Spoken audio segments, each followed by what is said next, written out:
Temperature and heat, students temperature और heat पर बात करते हैं। इन दोनों को हम किस तरह डिफाइन करते हैं और किस तरह इन दोनों को हम एक दूसरे से डिफरेंशिएट करते हैं। देखिए आम लाइफ में अगर आप देखें तो हीट और टेम्परेचर को हम एक ही तरह से कंसीडर करते हैं, एक ही क्वांटिटी कंसीडर करते हैं, लेकिन दोनों में फर्क है। अब अगर हम सिंपल वर्ड्स में देखें फिजिक्स की डिफिनेशन के मुताबिक, अगर हम पहले हम सिंपली इनको डिफाइन कर ले तो हीट हमारे पास क्या है, ट्रांसफर ऑफ एनर्जी है। यानी जब एनर्जी ट्रांसफर होती है एक बॉडी से दूसरी बॉडी तक, ट्रांसफर ऑफ एनर्जी, तो इस ट्रांसफर ऑफ एनर्जी को हम क्या कहते हैं, हीट कहते हैं।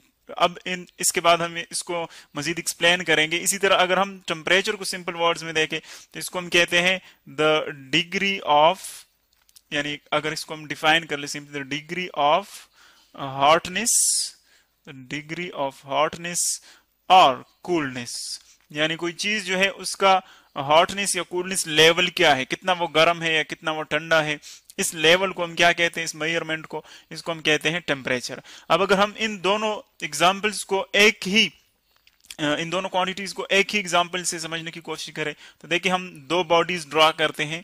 एक को हम मैं कंसिडर कर लेता हूं, लेट मेरे पास है बॉडी ए, इसको हम बॉडी ए कंसिडर कर लेते हैं।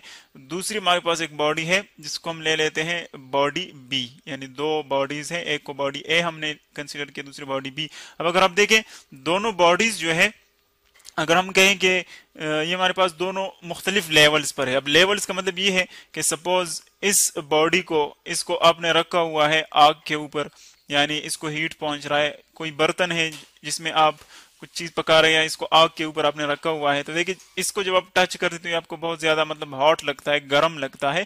इसी तरह अगर आप सेकंड बॉडी बी को कंसिडर कर लें, यानी फॉर एग्जांपल इसको हम फ्रीजर में रखते हैं कोई चीज ठंडा करने के लिए, अगर इसी तरह इसको आप टच कर ले तो ये आपको क्या लगता है, बहुत ठंडा लगता है। देखिए अब दोनों एग्जांपल्स हमारे पास फर्क क्या है, जब आप इस बॉडी ए को टच करते हैं, यानी इसको आप अपने हाथ से टच करते हैं, तो क्या होता है कि आपको ये गर्म लगता है। अब गर्म क्यों लगता है, क्योंकि हम कहते हैं कि इस बॉडी का जो लेवल है, यानी इसकी जो एनर्जी है वो ज्यादा है, आपके हाथ की एनर्जी कम है। तो जब इसकी एनर्जी ज्यादा होती है और आपके हाथ में जो एनर्जी है वो कम होती है, तो हम कहते हैं कि फिजिक्स के रूल्स के मुताबिक, यानी नेचर के रूल्स के मुताबिक हमेशा हायर लेवल से एनर्जी फ्लो करती है लोअर लेवल तक। तो देखिए अब यहां से एनर्जी फ्लो करेगी किस डायरेक्शन में, यानी बॉडी से ट्रांसफर होगी हैंड में, आपके हाथ में। तो जब आपके हाथ में एनर्जी आती है, ट्रांसफर होती है, तो हम कहते हैं कि आपके हाथ की एनर्जी ज्यादा हो जाएगी, तो इसीलिए आपको फिर जो है अपना हाथ गर्म होता हुआ महसूस होता है, फील करते हैं आप इस तरह। इसी तरह अगर आप फॉर एग्जांपल इस बर्तन को टच कर ले जो कि आप फ्रीजर से निकालते हैं, तो ये आपको ठंडा लगता है। अब क्यों ठंडा लगता है, क्योंकि आपके हाथ का जो लेवल है, यानी आपके हाथ की जो एनर्जी है वो उससे ज्यादा है और उसकी एनर्जी कम है, तो इसीलिए आपके हाथ से एनर्जी शिफ्ट होती है, ट्रांसफर होती है हायर लेवल से लोअर लेवल की तरफ, बॉडी की तरफ। तो जब आपके हाथ से एनर्जी शिफ्ट हो गई तो हाथ में एनर्जी कम हो गई, इसीलिए जब कम हो जाती है एनर्जी तो आपको अपना हाथ क्या होता है, ठंडा होता हुआ महसूस होता है। तो अब देखिए जो एनर्जी अब हम यहाँ पर यानी शिफ्ट ट्रांसफरिंग फॉर्म में पढ़ते हैं, यानी पहले केस में बॉडी से हाथ की तरफ एनर्जी फ्लो होती है, दूसरे केस में हाथ से बॉडी की तरफ एनर्जी फ्लो होती है। तो दोनों जो फ्लो यहाँ पर हम फ्लो ऑफ एनर्जी पढ़ते हैं, ये क्या है, इसको हम हीट कहते हैं। यानी जो एनर्जी ट्रांसफर हो गई दोनों केसेस में, उसको हम डिफाइन करते हैं एज अ हीट। तो ये तो हमने हीट की डिफिनीशन एक सिंपल एग्जांपल से पढ़ी। इसी तरह अगर आप दोनों का लेवल देखें तो लेवल इन दोनों का ये है कि ए का जो लेवल है ए बॉडी का वो आपके हाथ से ज्यादा है, इसीलिए हम कहते हैं कि उसकी जो लेवल ऑफ हॉटनेस है वो ज्यादा है या डिग्री ऑफ हॉटनेस ज्यादा है।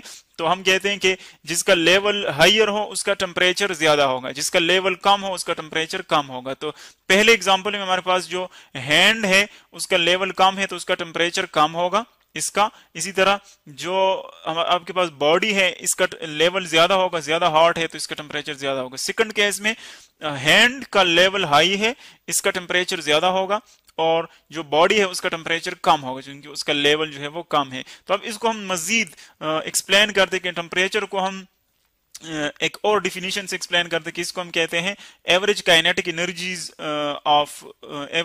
एनर्जी ऑफ पार्टिकल्स या मॉलिक्यूल्स। तो इसको हम किस तरह लेते हैं, अगर आप for example solid body consider कर लें, कहते हैं ये बॉडी ए हमारे पास सॉलिड बॉडी है, यानी इसके मॉलिक्यूल्स क्या करते हैं, अपनी जगह पर वाइब्रेट करते हैं। देखें जब वाइब्रेट करते तो इसमें मूवमेंट इन्वॉल्व है, तो हम कहते हैं कि इस मूवमेंट की वजह से इसकी अपनी एक एनर्जी है, और मूवमेंट की वजह से जो एनर्जी होती है उसको हम क्या कहते हैं, काइनेटिक एनर्जी।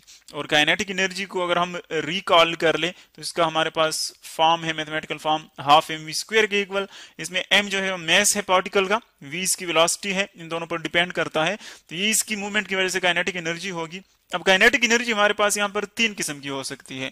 एक तो ये है कि अगर पार्टिकल वाइब्रेटरी मोशन कर रहा है तो हम कहते हैं कि इसकी वाइब्रेटरी काइनेटिक एनर्जी है, यानी हम यूं लिख सकते हैं काइनेटिक एनर्जी वाइब्रेटरी, हम इसके साथ स्मॉल v लिख लेंगे। इसी तरह अगर एक पार्टिकल वो फॉर एग्जांपल अपनी जगह पर इस तरह स्पिन करता है, रोटेट करता है, तो हम कहते हैं कि ये भी एक तरह का मोशन है, तो इसीलिए यहाँ पर जो एनर्जी होगी काइनेटिक एनर्जी वो होगी रोटेशनल काइनेटिक एनर्जी।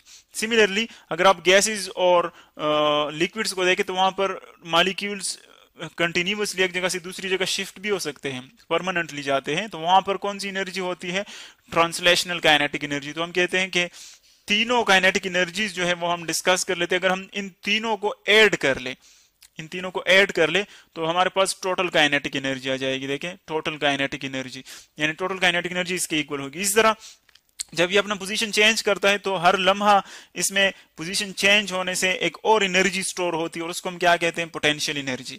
यानी पोटेंशियल एनर्जी हम उसको कहते हैं जो कि पोजीशन चेंज करने से किसी बॉडी में स्टोर होती है। और देखिए उसका जो हमारे पास सिंपल इक्वेशन है वो है mgx।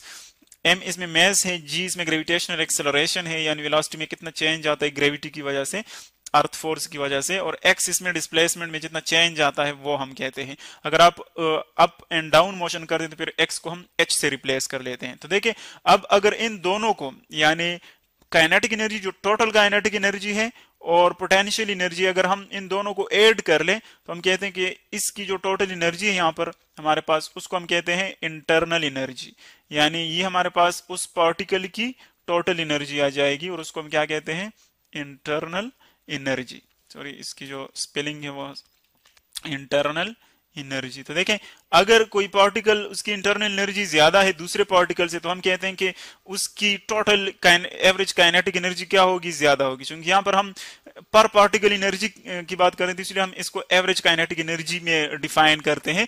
यानी अगर हम बॉडी ए का मॉलिक्यूल ले लें तो इसकी जो टोटल काइनेटिक हमारे पास एवरेज या टोटल एनर्जी है, इसकी जो टोटल इंटरनल एनर्जी है ये ज्यादा है, और बॉडी ए का जो बॉडी बी की जो मॉलिक्यूल है फॉर एग्जांपल हम यहाँ पर कंसीडर कर लें, उसकी total kinetic energy total internal energy कम है। तो जब इसकी टोटल एनर्जी ज्यादा होगी तो हम कहते हैं कि बॉडी ए जो है उसकी एनर्जी यानी ई ए वो ग्रेटर है बॉडी बी की एनर्जी से, ई बी से ग्रेटर है।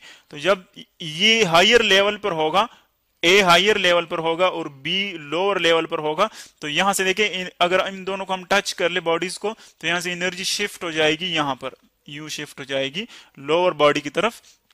तो एक देखिए जब एनर्जी यहां से शिफ्ट होगी तो हम कहते हैं कि एक टाइम ऐसा आएगा जब दोनों की एनर्जी जो है पर पार्टिकल एनर्जी वो इक्वल हो जाएगी। पर पार्टिकल का मतलब है कि इसके जो हर एक पार्टिकल है बॉडी ए का, बॉडी बी का जो हर एक पार्टिकल है, उन दोनों की पर पार्टिकल एनर्जी इक्वल हो जाएगी। तो फिर यहाँ पर फ्लो जो है वो स्टॉप हो जाएगी और हम कहते हैं कि बॉडीज क्या है वो हमारे पास आ जाती है थर्मल इक्विलिब्रियम में। थर्मल इक्विलिब्रियम का मतलब ये हुआ कि जब दोनों बॉडीज की पर पार्टिकल एनर्जी इक्वल हो जाए, या हम सिंपली कह सकते हैं कि दोनों का जो टेम्परेचर है वो इक्वल हो जाए, यानी दोनों का लेवल जो है ऑफ हॉटनेस या डिग्री ऑफ हॉटनेस वो इक्वल हो जाए। तो देखिए एक तो यहाँ पर हमारे पास थर्मल इक्विलिब्रियम आ गया। अब अगर हम पर पार्टिकल एनर्जी को मजीद थोड़ा सा एक्सप्लेन कर ले तो इसका मतलब ये है कि अगर आपके पास सपोज बॉडी ए में एक पार्टिकल है और बॉडी बी में आपके पास दो पार्टिकल्स है, यानी अगर हम यूं इसको ड्रा कर लें, ये बॉडी ए ये बॉडी बी, अगर इसको मैं फॉर एग्जांपल इसकी टोटल एनर्जी सपोज मैं कहता हूँ 0 है, इसकी भी 0 है, इसको मैं 10 जॉल एनर्जी प्रोवाइड करता हूँ, इसको भी 10 जॉल एनर्जी प्रोवाइड करता हूँ। तो देखें